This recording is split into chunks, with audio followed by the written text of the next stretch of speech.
اللہ الرحمن الرحیم۔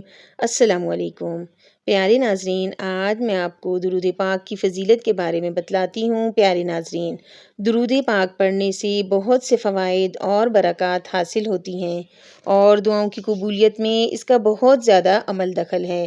نبی پاک صلی اللہ علیہ وآلہ وسلم کا فرمان ہے، من صلی علیہ واحدۃ صلی اللہ علیہ عشرا، جو مجھ پر ایک مرتبہ درود پڑھتا ہے اللہ تعالیٰ اس پر 10 مرتبہ رحمت بھیجتے ہیں۔ پیارے ناظرین، کوئی بھی ایسی حاجت ہے جو پوری نہیں ہو رہی، یا کوئی ایسی خواہش ہے، کوئی پریشانی، کوئی مصیبت، یا اولاد کے رشتوں کی بندش، مالی تنگی، یا پھر کوئی بھی حاجت ہو، یا دل کی بے چینی، گھبراہٹ ہو، تو روزانہ صرف 111 مرتبہ درود ابراہیمی پڑھیں اور نیت یہ رکھیں کہ یا اللہ پاک، جب تک میرا یہ کام نہیں پورا ہوتا میں اسی طرح یہ درود اسی تعداد میں پڑھتی رہوں گی۔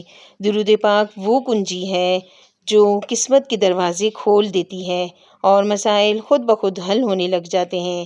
تو آئیے ناظرین، ایک مرتبہ درود ابراہیمی پڑھتے ہیں۔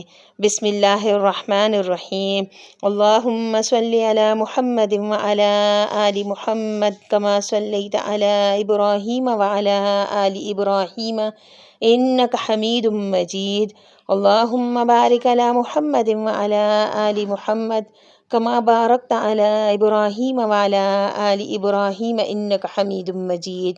پیارے ناظرین، اگر میری ویڈیو آپ کو پسند آئی ہے تو پلیز میرے چینل کو سبسکرائب کریں اور میری ویڈیو کو زیادہ سے زیادہ شیئر کریں۔